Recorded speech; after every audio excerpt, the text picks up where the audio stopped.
Hoje, vamos falar sobre um tema profundamente sério e impactante, a Grande Tribulação, um período de sofrimento predido na Bíblia, especialmente no livro de Apocalipse.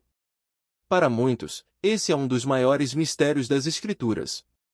O que é a Grande Tribulação? Quando acontecerá? E como devemos nos preparar? Vamos explorar esses e outros pontos ao longo deste vídeo. Então, se você ainda não se inscreveu, aproveite agora e ative o sininho para não perder nossos vídeos. A Grande Tribulação é descrita na Bíblia como um período de angústia e sofrimento sem precedentes, que antecede a volta de Cristo e o estabelecimento do Reino de Deus.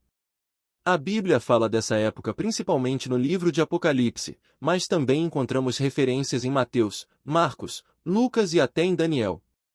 No Evangelho de Mateus, Jesus mesmo disse: "Por que haverá então grande tribulação, como desde o princípio do mundo até agora não tem havido e nunca haverá?" Esse versículo já nos dá uma ideia da gravidade e da intensidade desse período. A grande tribulação está associada a eventos catastróficos, guerras, desastres naturais, perseguições contra os cristãos e um colapso moral e espiritual mundial. Ela será marcada pela ascensão do Anticristo, que enganará muitas nações e exigirá adoração. Será um período de crise global, onde as pessoas experimentarão dor, perda e desesperança. A Bíblia nos oferece uma série de sinais que precederão a grande tribulação, alertando-nos sobre o que está por vir. Esses sinais, mencionados principalmente nos evangelhos de Mateus, Marcos e Lucas, são como sinais de advertência dados por Jesus e outros profetas, preparando os cristãos para um período de sofrimento intenso. Um dos primeiros sinais mencionados por Jesus é a ocorrência de fenômenos naturais e cósmicos incomuns. No Evangelho de Mateus, Jesus fala de fomes, terremotos e pestes como sinais do fim dos tempos. Esses desastres naturais são descritos como o princípio das dores, o que significa que eles serão apenas os primeiros eventos de uma série de calamidades mais graves. Fomes e pestes têm sido uma constante na história humana, mas Jesus sugere que elas se intensificarão de maneira nunca antes vista. A seca, a fome e as epidemias, que em tempos passados já causaram imensa dor e morte, se multiplicarão, atingindo uma escala global e sem precedentes. Ao mesmo tempo, os terremotos se tornarão mais frequentes e devastadores, destruindo grandes cidades e alterando a paisagem da Terra. Esses sinais são descritos como avisos de que o mundo está à beira de um colapso completo. Outro sinal poderoso que Jesus menciona em Mateus 24 são as guerras e os rumores de guerras. Embora a história tenha sido marcada por inúmeros conflitos, Jesus adverte que os tempos finais trarão um aumento significativo na violência global. Nações se levantarão contra nações, e reinos contra reinos. A Bíblia fala de uma escalada de conflitos políticos e militares, onde a paz se tornará um sonho distante. Nos dias de hoje, já podemos perceber uma crescente tensão entre potências globais, com o aumento das ameaças militares, disputas territoriais e confrontos ideológicos. A guerra se tornará uma ameaça constante, com grandes potências disputando supremacia, e as consequências serão sentidas por todos. Além disso, a desinformação e os rumores de guerras, alimentados pela mídia e pelas redes sociais, criarão ainda mais caos e confusão entre os povos. Além dos sinais externos, a Bíblia também alerta sobre uma mudança profunda no comportamento das pessoas. Em 2 Tessalonicenses 2, Paulo fala sobre a apostasia, o grande afastamento da fé verdadeira. O amor de muitos se esfriará, e as pessoas serão enganadas por doutrinas falsas e heresias. O apóstolo Paulo descreve como o anticristo se manifestará, enganando aqueles que não têm uma fé firme em Cristo. Essa apostasia será visível em todos os aspectos da vida, nas igrejas, nas famílias, nas escolas e até mesmo nos governos. As pessoas buscarão respostas em lugares errados, se afastando da verdade e se entregando a práticas espirituais que não têm fundamento bíblico. O resultado será uma sociedade que se distanciou de Deus, onde a moralidade e a justiça se perderão, dando espaço para a corrupção e a iniquidade. O surgimento do Anticristo é um dos maiores sinais da grande tribulação. Em Apocalipse 13, vemos que o Anticristo será uma figura carismática, com poder de manipular as massas e de impor sua vontade sobre as nações. Ele aparecerá como um salvador, trazendo uma falsa paz e prometendo solucionar os problemas do mundo, mas na realidade, ele terá a intenção de enganar e destruir. A Bíblia nos alerta que, durante a grande tribulação, muitos seguirão o anticristo, adorando como se fosse um deus. Ele exigirá adoração total e fará com que as pessoas recebam sua marca, sem a qual não poderão comprar ou vender. Esse sistema global de controle será a marca do governo totalitário que o anticristo implantará, e será uma verdadeira prova de fogo para os cristãos que se recusarem a se submeter a ele. Em Mateus 24, Jesus afirma que, por se multiplicar a iniquidade, o amor de muitos esfriará. Esse versículo destaca outro sinal importante, o aumento do pecado e da imoralidade. A sociedade será dominada por valores distorcidos, e as práticas que antes eram consideradas pecaminosas serão agora aceitas e até celebradas. O egoísmo, a violência, a corrupção e a perversão estarão em seu auge, e aqueles que buscam viver de acordo com os princípios de Deus serão cada vez mais marginalizados e perseguidos. O aumento da iniquidade também está ligado à decadência moral da sociedade.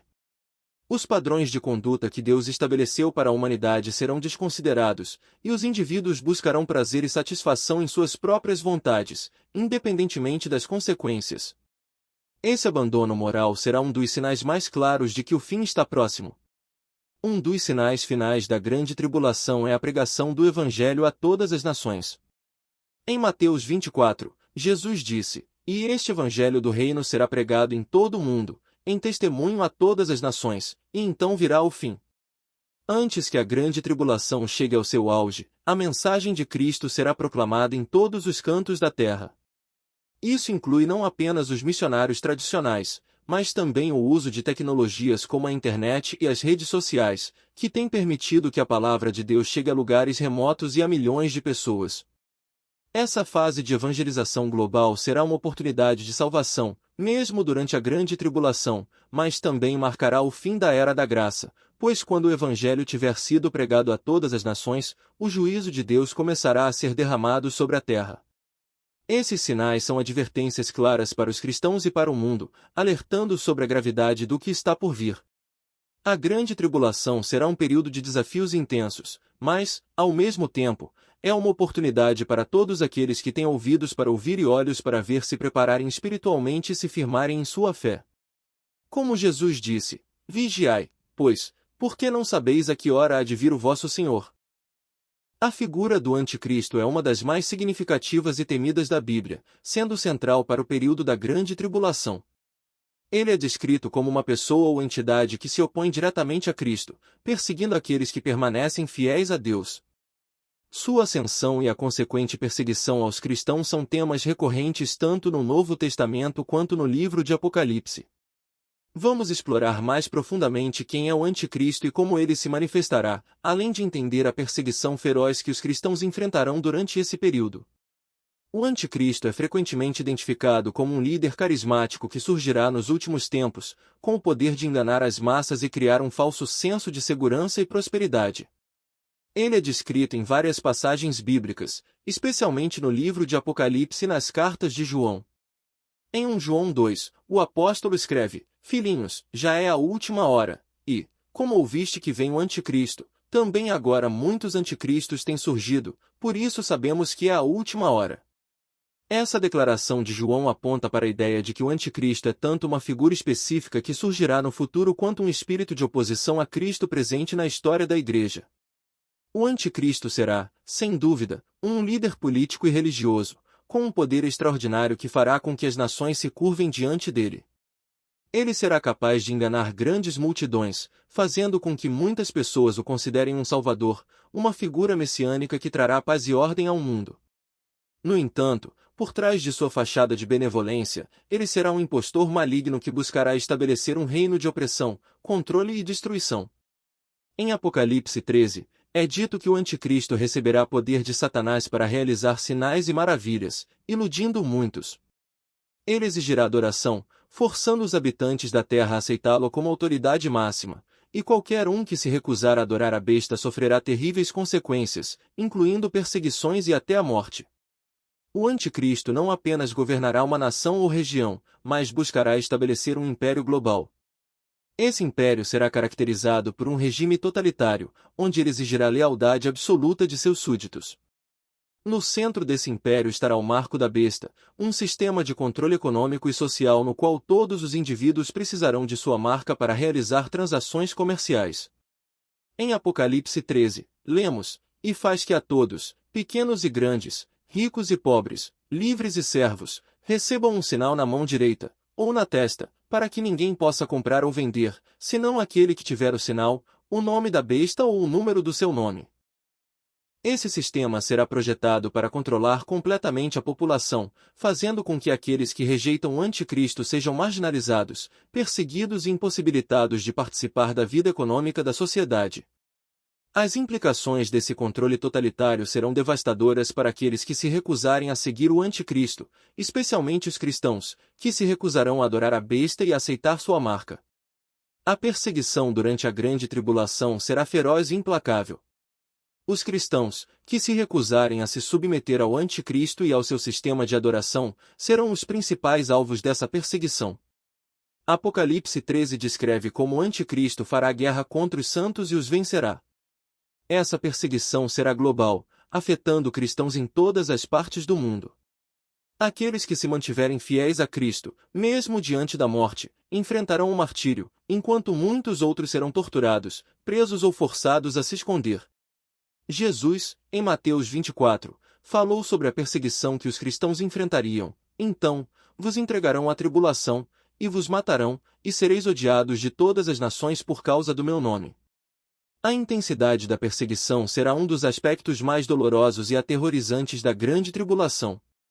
Haverá uma tentativa global de erradicar o cristianismo, forçando os crentes a tomarem decisões difíceis, ou se curvar ao anticristo e ao seu sistema, ou sofrer perseguições severas, inclusive a morte. Apesar de o anticristo perseguir os cristãos de forma incansável, a Bíblia também promete que Deus cuidará de seu povo. Em Apocalipse 12, lemos sobre uma mulher, um símbolo da igreja, que foge para o deserto, um lugar de refúgio preparado por Deus, onde ela será protegida por um tempo durante a tribulação. Embora os cristãos sejam perseguidos, Deus promete que alguns encontrarão proteção divina em momentos de grande aflição. Além disso, em Mateus 24, Jesus instrui seus seguidores a fugir para os montes quando virem as desoladoras abominações do anticristo, o que sugere que a perseguição será tão intensa que muitos cristãos precisarão buscar refúgio para preservar suas vidas. Embora isso não signifique uma proteção total de todos os crentes, é um sinal da misericórdia e da fidelidade de Deus em tempos de aflição. Embora o anticristo pareça dominar e vencer os cristãos por um tempo, a Bíblia nos assegura que a vitória final é de Cristo. Em Apocalipse 19, lemos que, no fim da grande tribulação, o anticristo será derrotado por Cristo, que voltará triunfante para estabelecer seu reino eterno. Ele será lançado no lago de fogo, e todo o mal será destruído. Esse retorno de Cristo, a segunda vinda, será o clímax da história, quando todos os inimigos de Deus, incluindo o anticristo, serão julgados e punidos por suas ações. Os cristãos, que sofreram sob o governo do anticristo, serão vindicados, e reinarão com Cristo em um novo céu e uma nova terra, onde não haverá mais dor, sofrimento ou morte. O juízo de Deus sobre as nações é um dos temas mais importantes e recorrentes na Bíblia, especialmente quando se fala sobre os tempos finais, durante a grande tribulação. Em diversos momentos, as Escrituras revelam que Deus exercerá seu juízo sobre todas as nações que rejeitam seu governo e continuam em seus caminhos de pecado, idolatria e injustiça. Este juízo não será apenas um evento isolado, mas sim um processo contínuo, crescendo em intensidade à medida que a volta de Cristo se aproxima, culminando na batalha final do Armagedom, onde as forças do mal serão derrotadas. Deus é um juiz justo e imparcial, e sua justiça será plenamente manifestada nos últimos dias. Ele julgará as nações não apenas por seus pecados individuais, mas também pela maneira como trataram o seu povo e a sua palavra.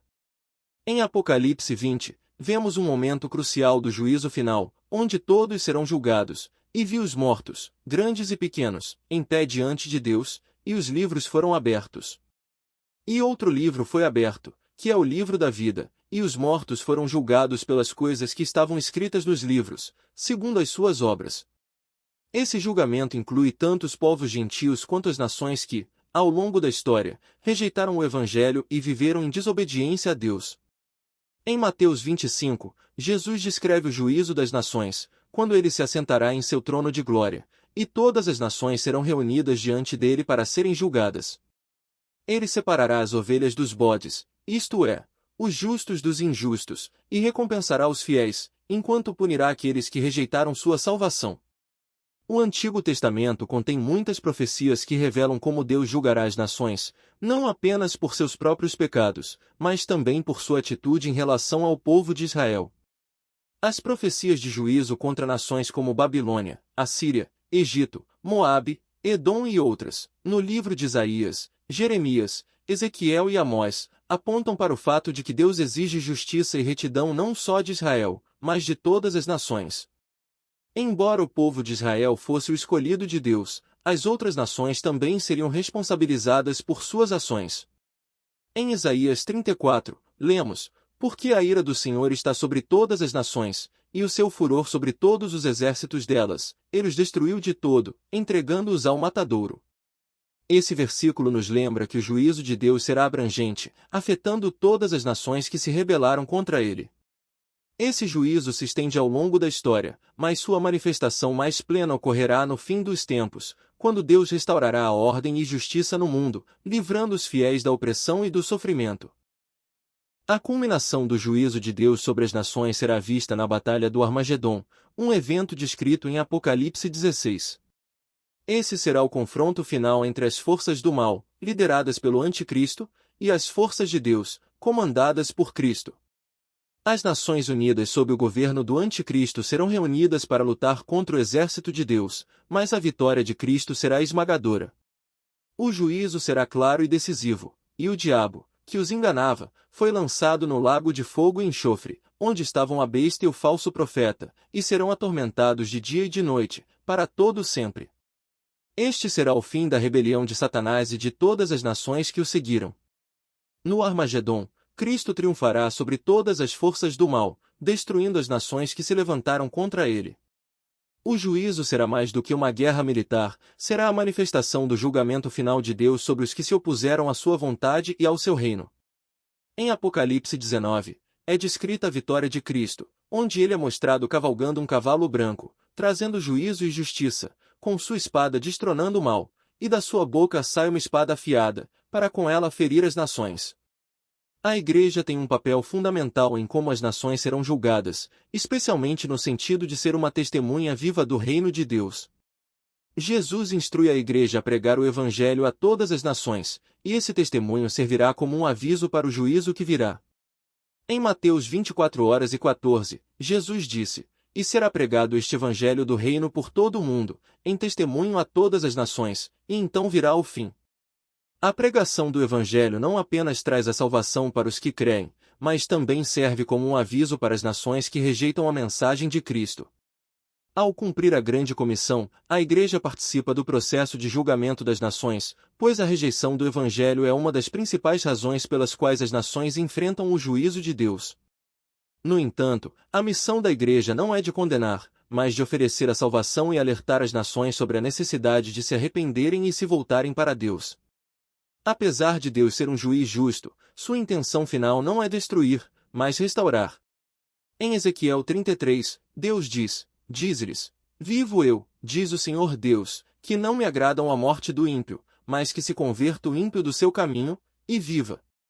O juízo de Deus não é um ato de vingança, mas uma resposta à injustiça e ao pecado.